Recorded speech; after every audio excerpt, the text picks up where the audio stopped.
It's time for Two Guys and a Goalie with Dustin Nielsen, Matt Cassie, and the goalie, Joaquin Gate.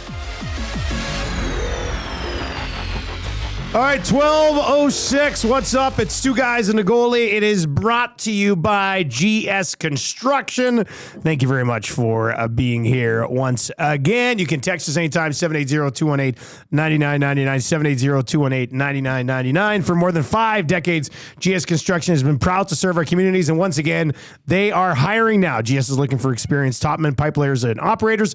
Visit gsconstruction.ca and click on careers to find out more. Oilers are in action tonight against the Sens. They made a trade yesterday. There is lots to get to on the show today with Dusty Gager and Matt Cassie. And Cass, what's up, my man? How you doing? Uh-oh. Is this a classic mute right off the start? It absolutely is, too. Oh, my goodness. I was so excited, too. I was like, there's lots going on. Lots going on with the Oilers. And a big trade. We'll get into it, but I actually roomed with Murph for a single night. Oh, did you? One night only, yes. Where? Long time ago. When did you guys? Now, I can't remember. I can't remember if it was in Red Deer or if it was in San Jose. It's one of the two. I don't remember which.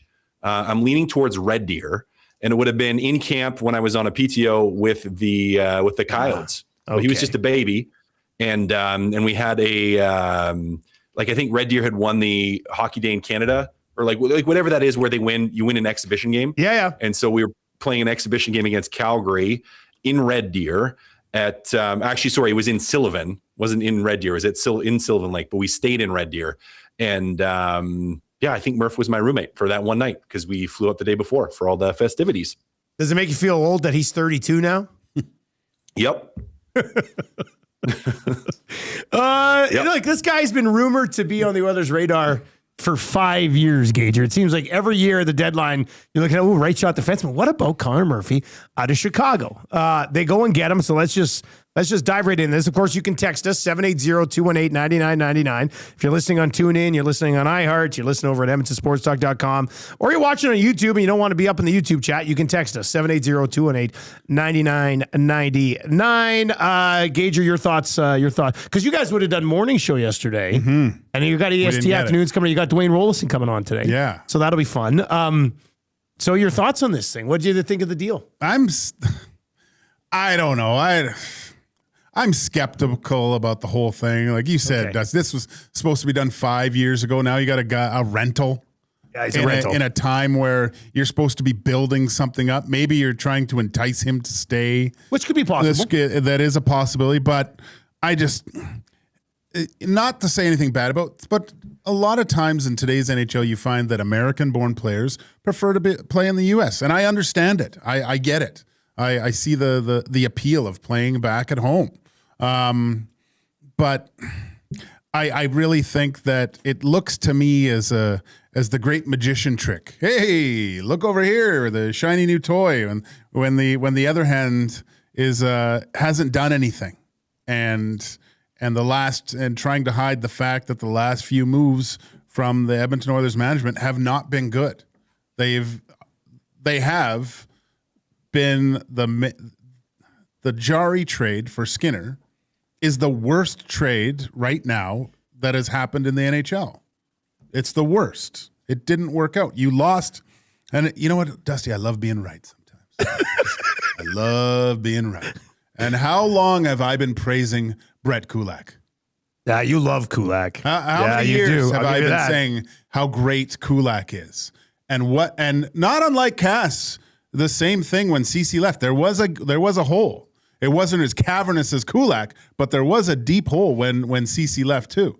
So not to put it, but a Kulak Murphy third pairing would be really good for the playoffs. Okay, stop. Sorry, I didn't want to. Can you imagine? They got rid of him. Now they're looking for him. It's the ultimate short-sightedness to what your team needs. And now I'm very skeptical about everything else moving forward, because now you got a guy for what? Maybe 27 games if these guys, hopefully more than that, if they make the playoffs, right?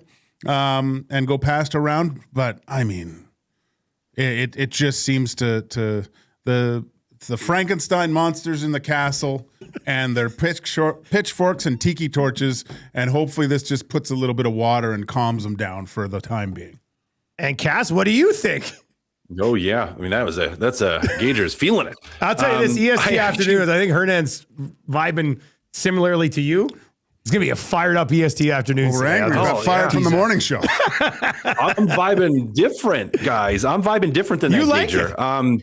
I like it, and I like it because it's even he's a different defenseman than Kulak, and so I'm just gonna push. I'm gonna push that to the side. You know, let's put the Kulak and what that third pairing would look like. Push that to the side. But as far as what Connor Murphy is able to, I think, bring to this group and where the challenges with this group are, I mean, he addresses a lot of those issues.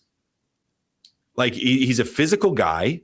He's nasty in front of the net. He's a right shot. He can play 16, 18, 20, 22 minutes a night. He kills penalties well. He's a big body. Like he kind of hits all the boxes for me for what I was looking for. When I looked, and that was from before Kulak got traded. But when I looked at the start of the season and I looked at this roster, I said, man, I would really like to have a right shot defenseman that played with some nasty in the game. You did say that at the beginning of the year. Yeah, that's true. I said that from the beginning of the year. That was on my wish list for the whole year. And now you got him. And I understand the hesitation around, well, he's a rental and it costs you a second. I get that. But you're also looking at this Pacific Division saying like, hey, if we can get in and get through this Pacific Division and play a beat up team in the Western Final, we have a chance to make it back again, even though we haven't been great this year. So you still are in your winning window, and it wasn't like you didn't have to trade player assets. And yes, it's a second round draft pick. Yes, that's not cheap. I get that, but it addresses what you need.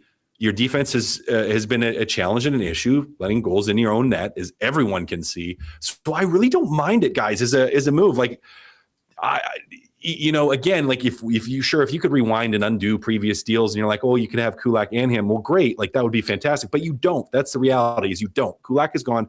That ship has sailed. Can't undo. But I like this one as far as being a player that the Oilers need. And I have this as being a higher need than most people would, is like a third line center. Like this to me was the biggest thing that you could do, short of bringing in like an absolute top defenseman, which I don't think I have the cap space for. So you've found a way to bring in a piece that you need. And I like it. I'm here for it. Gager, do you have a rebuttal to Cass's senses, Sarah? Well, he's level-headed, so whatever. Yeah, I don't care.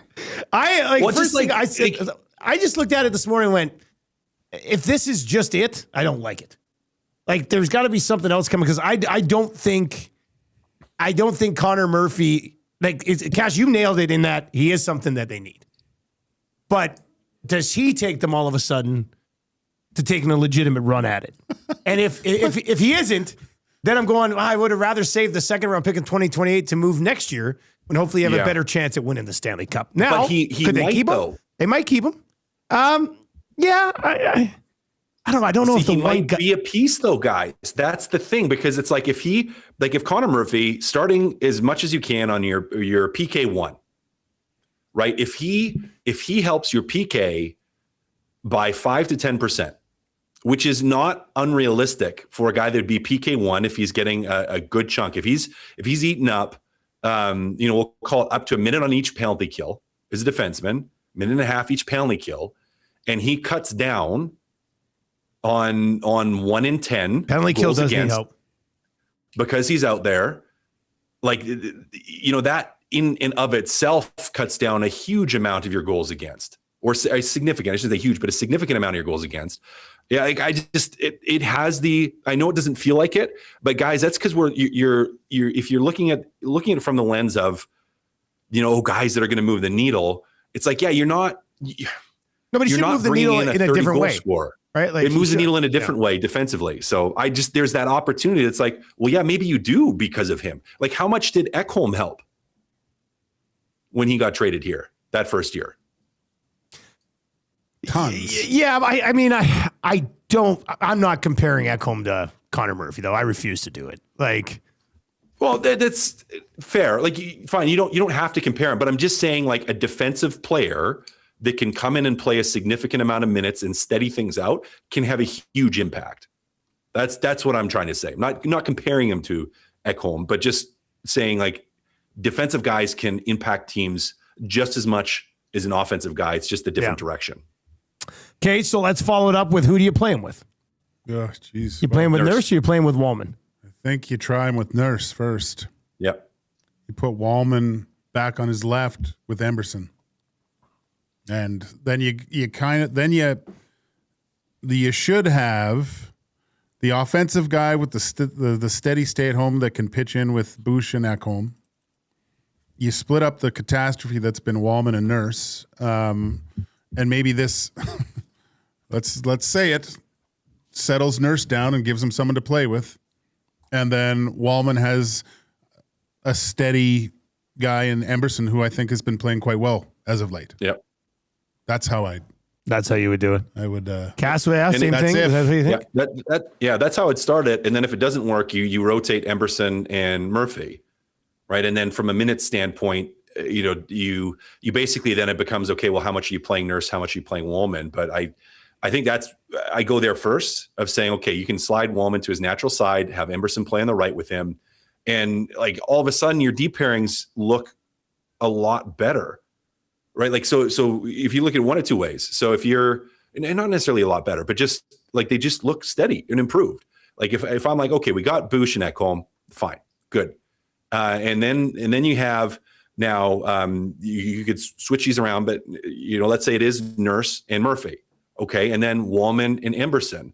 It's like, okay, you feel already much better about, like, doesn't that, just hearing that order and saying that either Nurse or Wallman will be on that third pairing and they're going to have someone steady with them like that. I don't know that's why I like this move. I think you're bringing in a guy, not that Regula can't be the guy, won't be the guy at some time in the future, but you're bringing in a guy that's just been around, dependable, steady, plays mean, and can play in front of the net. And it solidifies that either or both really of the bottom two pairings. I'll also say that Regula won't be that guy. Like, I don't see him being this guy eventually. I can't say anything about Regula because of the move in the skills competition. Yeah. It was really good. He torched you. What can you say? Let me ask you guys this. Gager, how much can one guy help a penalty kill? Oh, a ton, I think. How big is Murphy? He's big. 6'4", 212. Okay, so there's a lot of space, right? Yeah, I think they can influence a lot. He's got a lot of, I didn't know, he's got a lot of years under his belt. So he's seen a lot, right? Especially with those. He's played 9 playoff games, though, his entire career. Like, he's kind of just been on shitty teams forever. Yeah. So right? he's a regular season master. And his numbers are, but what it also tells me is his numbers are decent on teams that haven't been great as a defenseman from a defending standpoint. Except he's like minus 10 every year. Again, comparatively to his teammates, yeah, he's holding in okay if you look at the full rosters of guys. Was he on when did the Oilers lose to the Blackhawks? When was that? That was the bubble year, right?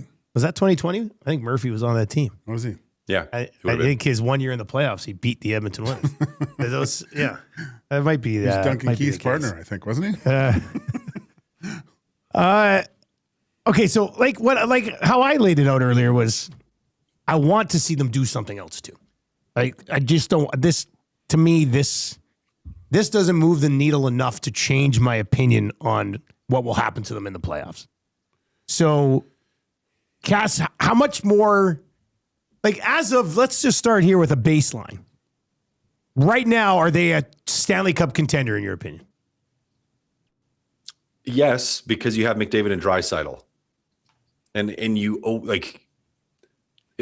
that automatically qualifies you as being a contender. They're not the contender. But they are a contender. Yeah. Do you see them as a Stanley Cup contender, Gager? No, I just see them as a playoff team. Okay.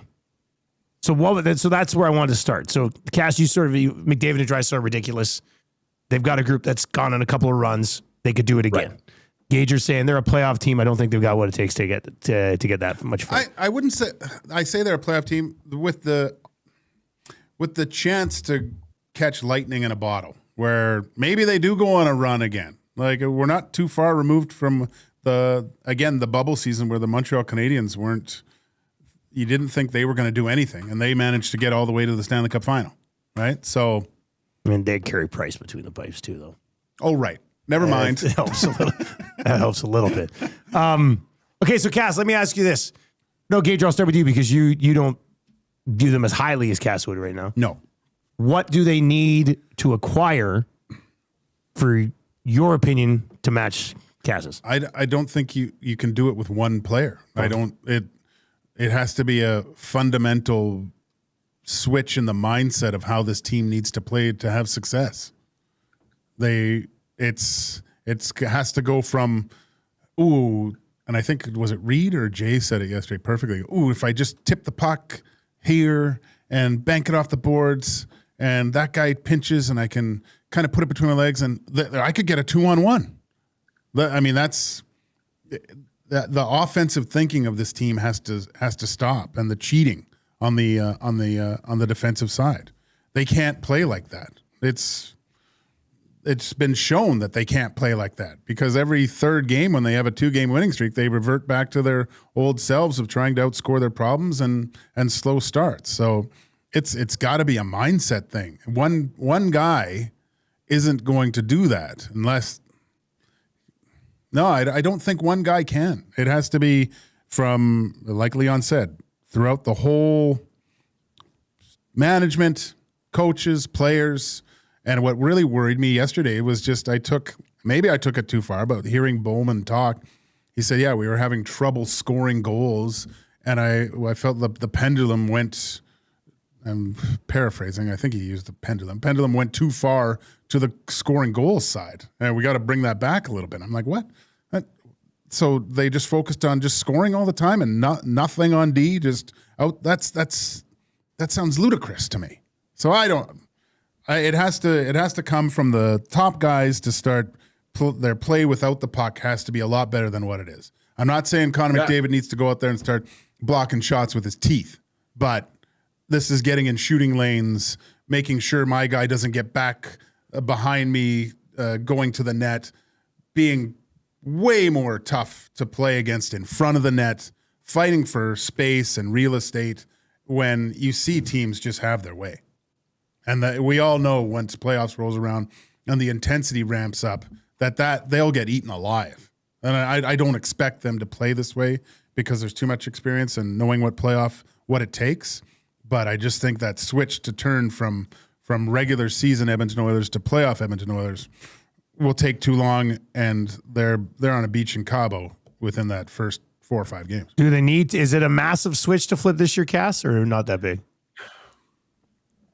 Yes. It's both. It's both. The truth and tension here, guys. This is two sides of the tent pole holding both sides to keep the tent up here. It's a little switch and it's a big switch. Now on the little side of it, and Gager, I agree with a lot of what you said. It's your big guys, but the biggest change to me is what they need to do, and this is something that makes them so good at offense, is they need to cut down on the amount of cheat, right? And good offensive players do this incredibly well. And you see McDavid do it, you see Kuznetsov do it, you see Pasternak do it, you see Draisaitl do it. Like, you see the best defensive players in the world do it, is they cheat, right? They cheat offensively, and they're gifted enough that when they cheat offensively and they get the puck and they have that extra half step because they cheated, they're able to make something happen. The challenge recently for the Oilers is there's been too much of that and too many guys. So it's not just McDavid and Draisaitl. I mean, you could look at McDavid's whole line and say, okay, well, there's maybe been a little bit too much cheat in their game offensively. An example of it would have been the other day, McDavid leaving a guy and kind of taking a step or two to the offensive side of the puck. Yeah. Being like, well, if we get a turnover here, now all of a sudden it's going to be a 3-on-2 or 2-on-1 the other way, instead of just holding off for a split second and locking down the middle. Like, that's so it's a little switch in that mentality of being a little bit more on the defensive side would be of tremendous assistance. right? Like that's going to be of tremendous assistance. But it's a big switch, and that's hard to change on a dime. So it's a little change, but it's a big change because that little change takes not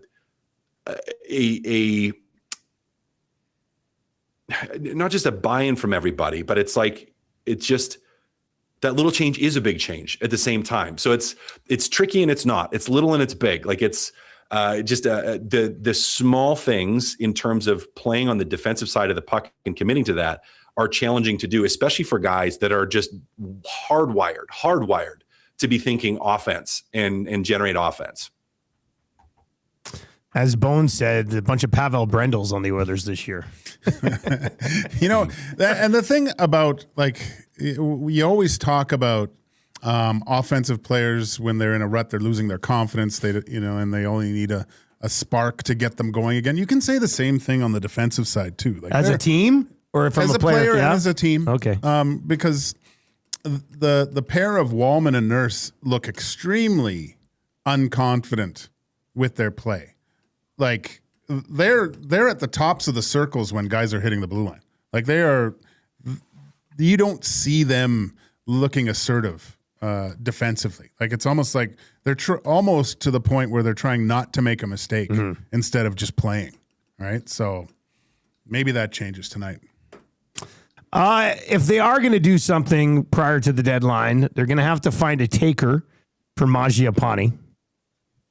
Cass, what would be the most you'd be willing to package with him to get him out so you can indeed maybe move a first-round pick for a third-line center? So, what's the most you'd be willing to package with him? Would you do a second-round pick to get rid of him? See, no, because you just traded that pick. Like you're probably looking at third or fourth. You're probably looking at third or fourth if you could. The thing is like Mangiapane can still play. Like yes, people didn't want him at that contract dollar, and they know the position the Oilers are in. So why would you take him on waivers when you know you can probably get him plus a pick, even if it's a 5th round, 6th round pick as a team? It's you're probably looking at a 3rd or 4th. In a perfect world for the Oilers, it's a 4th or a 5th. I mean, if the Oilers can give up a 4th round pick and get rid of Mangiapane, I don't know why it wouldn't already be done. That's why I worry that it's more. Yeah, it could. Mind you, the deadline changes things a bit, but as teams get closer to and they're like, well, they're not budging on this, and that's maybe what you're hoping for, is that a team's just like, all right, we'll take even like a Chicago, where it's like they have however many million in room, and they're like, all right, we'll just take the extra draft capital for this, and we'll take a 4th for it. You're kind of hoping that teams that are falling out of it would have the ability to do that, but. I don't know. What do you guys think of Stastny up to this point? I think he is. I think he's a 6 or a 7 if you're a Stanley Cup championship caliber team. Like, is that? I think that's reasonable, isn't it? You're just saying packaging. Oh, are you willing to move away from Stastny? He's not untradeable. Yeah. But you also have to make sure you have, like, if somebody gets hurt. I know. Playoffs. Yeah, I'm not playing Regula in the playoffs. You're not? Sorry, there's no chance. So, yeah. I don't know. I think you probably need But if him around that's to what be it your took for a team. to take, like, somebody's like, we'll take. Well, okay, we'll take. I don't know if that works either, though. Because he's at 825, right? It's not a huge number. Yeah, I don't know. I don't know if I'd do that. It'd be something like, if I'm a team, though, it'd be nice to have a serviceable guy that I can use, and like just what you said, Dusty, if someone gets injured too, right? Yeah, but I don't think there's anybody else in the organization you'd be comfortable playing here in the playoffs if he got hurt.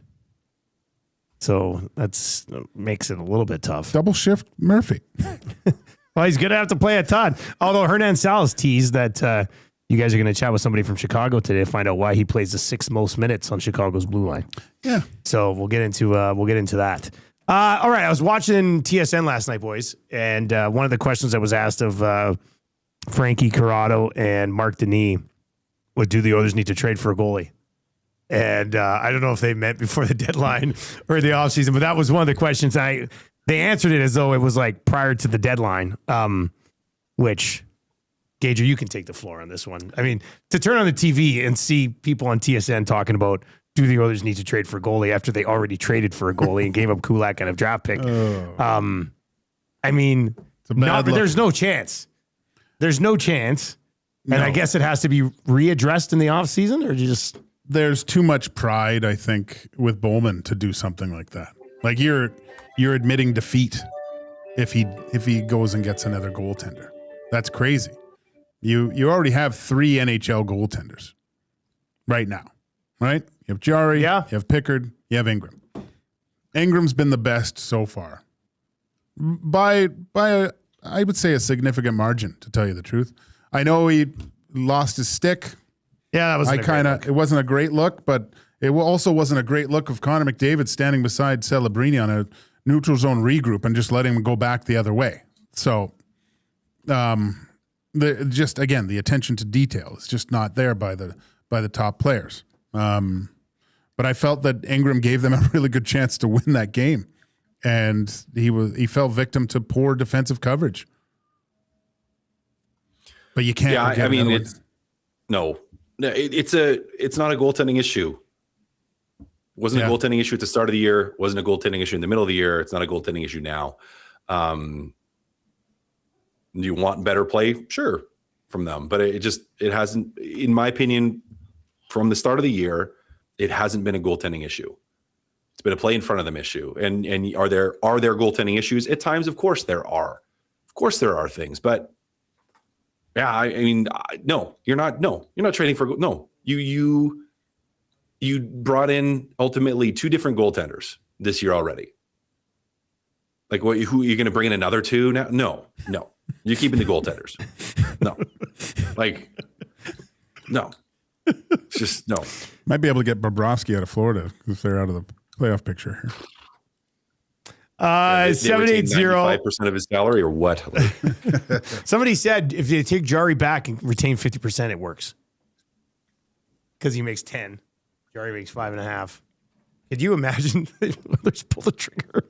Man, can you imagine Florida doing something like that? I could see Florida doing that though. I would like just from an Bob, organizational asset. It doesn't look like they're going to make the playoffs, right? Yeah. So I'm like, I would go to Bob and go, "Hey, dude, do you want to go take a run at it, and we can maybe put you somewhere, and then in the off season, we'll talk because he's unrestricted. He goes and tries to win a 3rd cup, and then goes back to Florida.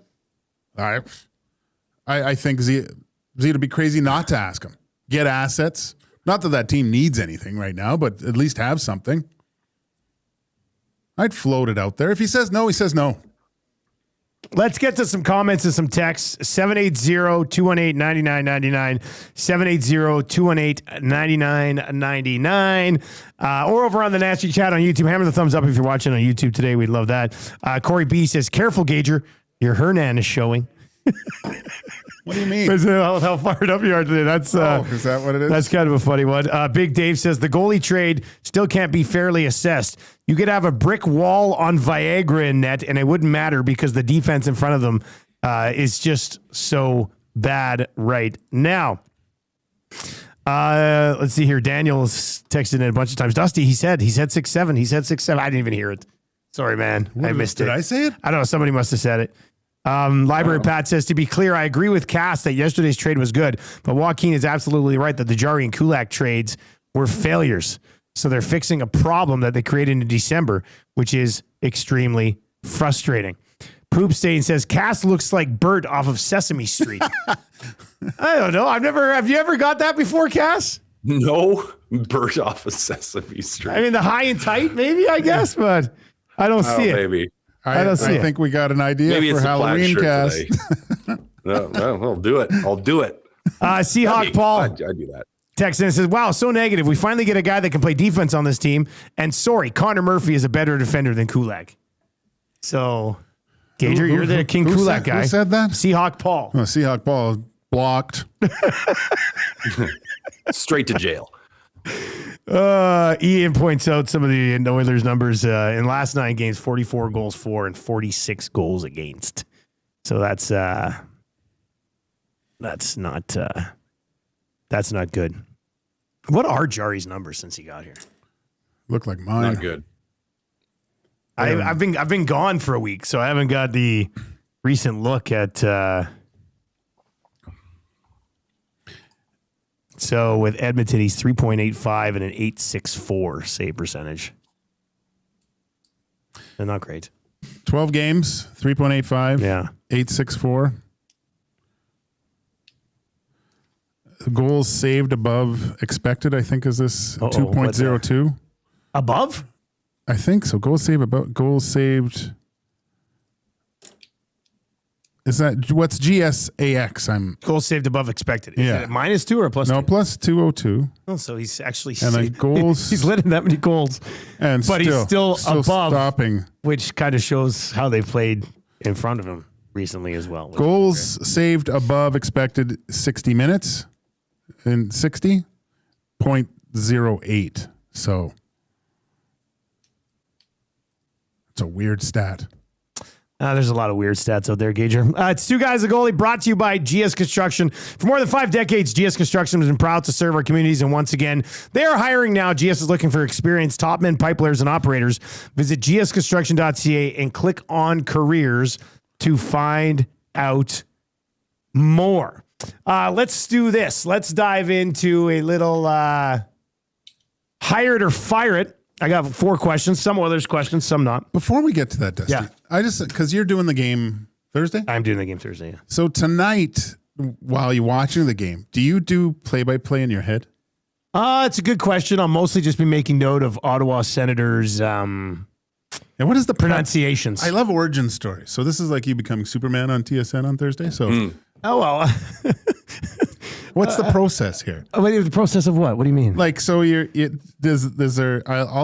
you do prep. You always talk. I got to prep. Got to prep. I'm a little bit and I don't know what behind on that my means. prep, You I'm have a not couple gonna beers lie. and a chicken tender. No, I like to have now.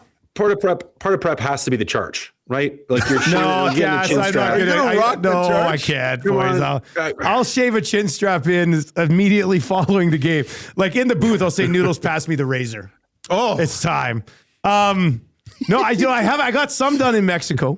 I like to have roster sheets for each team that I put together myself that have how they were acquired and some notes and stuff. Neat. And then I have just a regular sheet of names and numbers that's very basic. It's just like a straight up names and numbers cheat sheet. And then I have another book that'll have all of their stats and other notes and stuff in it too. cool. So I got to dive into that a little bit tonight. Yeah. So, yeah. But I'm very excited. I'm a little bit stuffed up right now. I'm feeling run down after the trip. Oh, so yeah. I'm trying to. Go get some echinacea. Yeah. Yeah. Because I want to feel 100% on Thursday. And right now I don't feel like I'm trending in that direction, which kind of sucks. Probably get But you yeah, some it'll be. methamphetamines and Red Deer on the way down. Yeah. Well, something to get a bump, I guess. So yeah, no, we'll see. Look, I'm doing the game with a guy who I've never done a game with him before, Yeah. but he's been on the show every week for 7 years. Will it be hard not to laugh if he makes a joke? That's what I'm worried about. No, I will laugh. Okay, good. I will laugh. Like, Yeah, you can't throw he's away the really personality. he's very funny. I think I'm funny. You're at times. funny, too. So I think we could have a pretty lighthearted broadcast. But it's also the night before the trade deadline, so there'll be some nerves and stuff. Ottawa should probably be looking to add. Calgary's going to be taking offers on Kadri. So, there'll be a lot of storylines and stuff that we can sort of follow through. And So do you go down Wednesday night? I'm flying down tomorrow afternoon, actually. And then I'm flying back Friday morning and coming back in here straight from the airport from 11 to 1 for like 2-hour oil stream trade deadline show. Oh, my God. Yeah.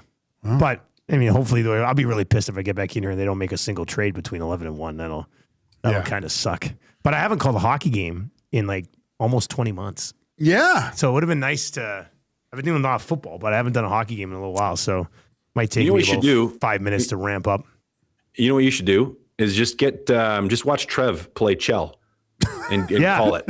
Well, I've done that before too.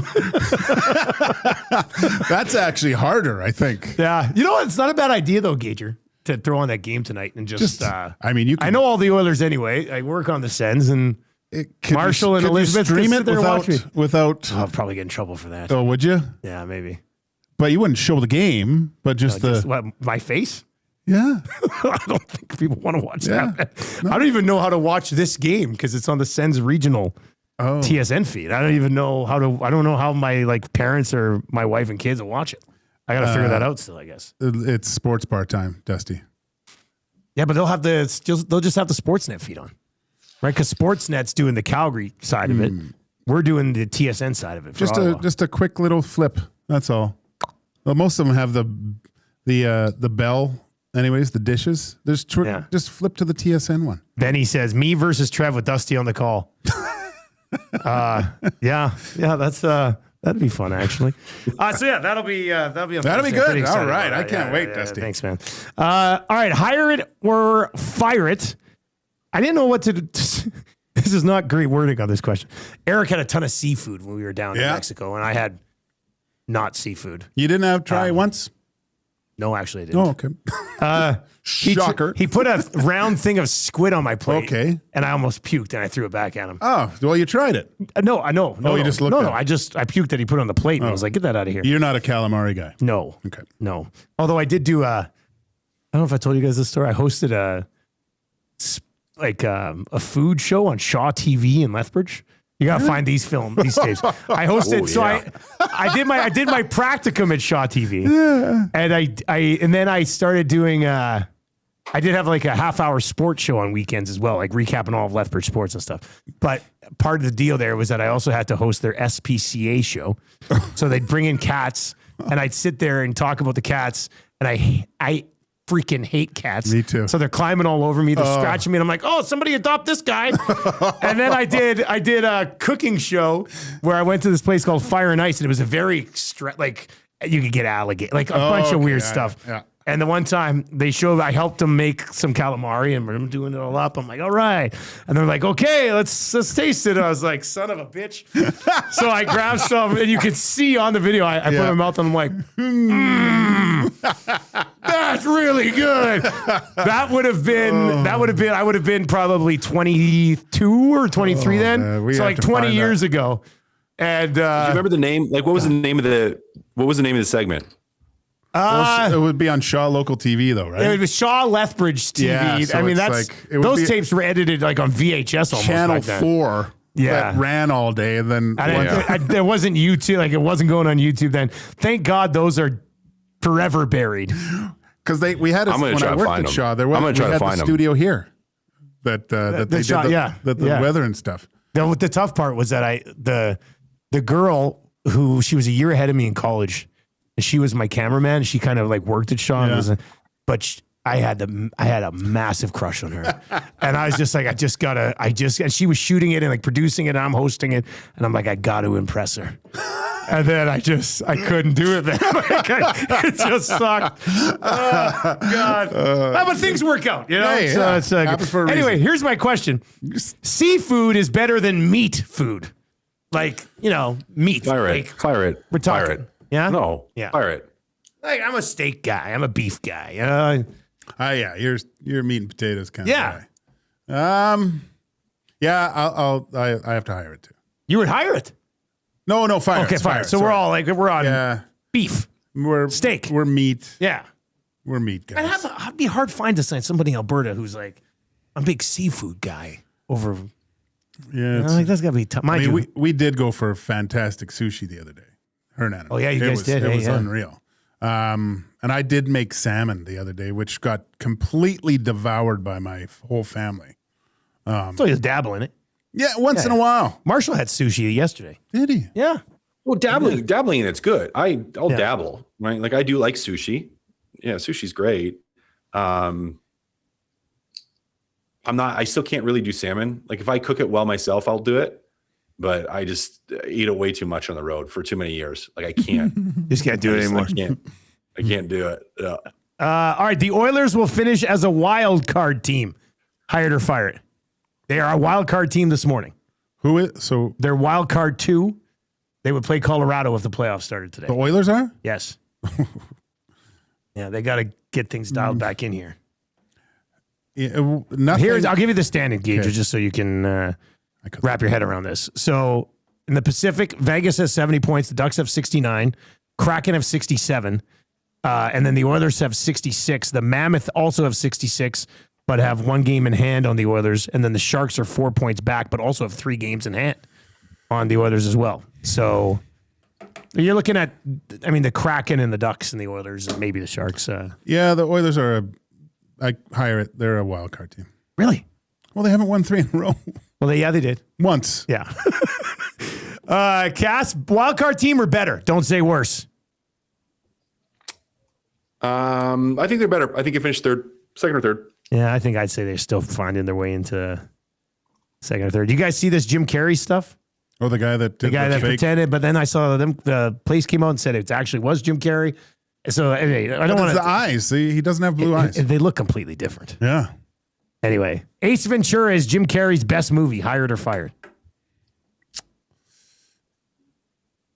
I'm going to fire it. Firing a 2, Cass?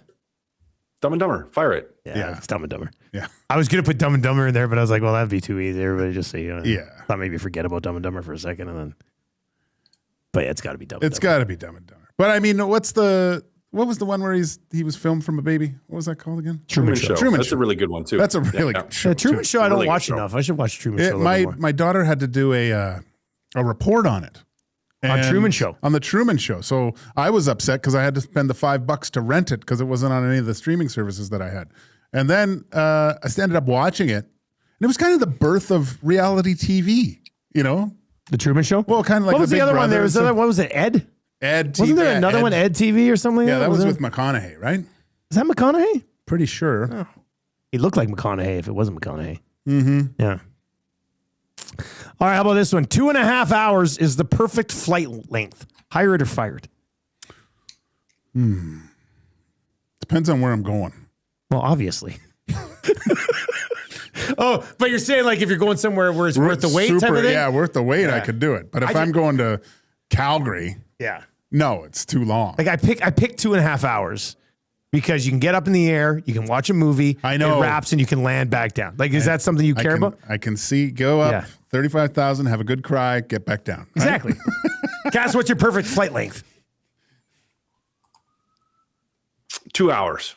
2 hours. 2 hours. Yeah, you could get a short movie in there. Yep. Yeah, Well, movie. but you start before you take off, right? Yeah, that is And then true. you got a couple minutes of taxi at the end. Yeah. So it's like you get, you really have like 2 hours and 15 minutes, a run time to 220-ish. It's a great example, Cass, because when we were leaving, I watched, what was the first movie I watched? Oh, I watched Jurassic World Rebirth again on the plane. And I watched probably the first half hour of it before we even got in the air. So then I watched Jurassic World Rebirth. Then I watched Fountain of Youth with John Krasinski. That's not bad. It's a good one. It's the second time I watched it. I Yeah. liked it just as much the second time. It's like the modern day National Treasure, basically. And it was really good. And then I was just like, oh, the flight's almost got to be over. I've watched 2 full movies already. I said, I'll just put on Superman and just watch a bit of it. Ended up watching all of Superman. And then I threw BlackBerry on because I knew I was going to fall asleep at that point. And so I watched like almost 3.5 movies on the way back. Too long. I got a good show for you guys if you haven't started watching it. I started watching that Black Mirror. Well, it's been around for a while, right? Yeah. Isn't every episode kind of different? They're not all linked. But they're kind of linked in a sense. They are kind of linked. But you don't have to watch. Like if you watch one episode to the third, it doesn't. There was a good buzz around that one when it first came out. I remember that. It's really good, and they got really big actors in there. Like Where are you watching it? Netflix. Did Giamatti do an episode? Probably. I heard that. I thought he did an episode. I mean, the Agent Carter, the girl from that was Captain America's girlfriend. Yeah. She does one. Okay. Yeah. That's good. All right. We got about 5 minutes left here in 2 guys and a goalie today. And, well, Cass, this will be the last 2 guys and a goalie that the 3 of us do together because I'm not in on Thursday. But tell us what's up, Cass. What's going on? Yeah, well, some big news, some exciting news, but also sad news too. There's an opportunity for me that we'll call it be Oilers adjacent that I'm very, very excited for, but it would require me to step back from doing stuff in the media, which means that Friday I'll do the show pre and post tonight with Tommy. We got the show on Thursday, and then Friday will be. It'll be the last one, which is the end of an era. As we were chatting about this, Dusty, it's been been years, all the way back to Little Brick pre-pandemic, that we started hitting this stuff, which makes me sad. I mean, it's an exciting thing, but a heavy-hearted thing. As I told both you guys when I talked to you over the phone, individually, I just I love you guys and appreciate you guys, and it's just been such a wonderful blessing to be a part of this show and the network. And it's not saying that I won't ever be able to be back, because things change and life changes, but it just means it's going to look a little bit different for now, for me and for our family, which is a good thing, an exciting thing, but also a sad thing at the same time. So, it's. Don't Gager, you will make me cry. You're playing come on, no, man. we will. Well, you know what? And I'll say it. I said it to you guys personally. I'll say it again publicly. We'll probably say it to you guys again, because I truly mean it, and it's important to say things like this. But I just appreciate both of you tremendously, and I'm just extremely thankful for you both as co-hosts, as friends, as individuals. Dusty is running the ship as big boss man for EST. Gager is just a longtime friend and also member of the alumni. You are just two fantastic individuals who I have a tremendous amount of respect for and admire tremendously as well. And I just appreciate both you guys and your families. I think you are wonderful, as well as everyone else there, and are just true professionals, and love what you guys bring from the energy and humor and enthusiasm. And it's just been so easy for me in so many ways to be a part of it, because you guys are just wonderful. So I just am tremendously thankful for you guys in that, and will miss you absolutely dearly, or miss doing this absolutely dearly. I won't miss you guys, because I'll still get to see you. We'll still be around and all that. But yeah, it's end of an era in some ways, but one that I'm just incredibly thankful for, and thankful for the journey. Well, not unexpected, but extremely well said, Cass. You kind of did make me get a little bit sad. I think back to the pandemic, when doing two guys with you guys and Nanso was like one of the few things that kept me insane during that. Like that was, and we had nothing to talk about, but we still ended up doing 2 shows a week, and it was awesome. I was always very excited to get both you and Gager on when we started Two Guys and a Goalie. It was a big deal for me to have 2 former NHLers, agree to start the podcast with me back in the day. And you're a beauty, Cash. You're one of the nicest, most mature dudes I've ever met in my life. I still don't understand how, considering you beat the shit out of people for a living. But we know the opportunity. I know I'm very excited for you, Gager. Same thing. Yeah, I mean, I was, when Cass had that, he called me the other day and told me, and all I thought about was those first little shows in Little Brick, going down those stairs, and none of us could fit down going into that little terrorist room, and remember the very first one? It just looked awful. All was terrible, and then Hernan laughing in the back. It was a perfect start to this. I don't know how many episodes we've done. Oh God, of this. I think we're upwards to like 800 or something. It might be even more. Amazing, but man. It's hard to top what you've just said, Cass. Just know that our feelings are mutual, and we wish you all the best, because now, unfortunately, by being adjacent to the Oilers, we will rip you to shreds for all the Oilers' problems from this moment forward. Regardless of the role, Cass, it's all on you, dude. Feel free. I can take it. Yeah, I can take it. Yeah, and I'll be listening. And from a listener side, I know I do my listener voice and rip on some of you guys, but just appreciate all you as well. It's such a beautiful community. That I'll still get to be a part of. As I said, it'll look a little different, but it's But feel free. No, rip me all you want. That's you know what? I got thick skin from all the Skinner comments for however long that I would just get night in and night out. So I can handle it. I smell a Lifetime Achievement Award at the Estes next year. Oh, how about that? All right, that's going to do it for Two Guys and a Goalie today. Cass, best of luck, man, with the new gig. I know you're going to absolutely knock that thing out of the park. And thanks for the 1 or 2 times you actually did swear on 2 guys to go away. It always just made us laugh so hard. That was I don't know the best. I don't know if I actually ever swore. It was just made crude jokes. Was I think the 1 or 2. Just mute yourself, Cass, and let's just get out of here. Hey, listen, just get on it. Classic muting. There you go. One last time for Matt Cassie and Walking Gauge. I'm Dustin Nielsen. EST Afternoons is coming up. Take it easy.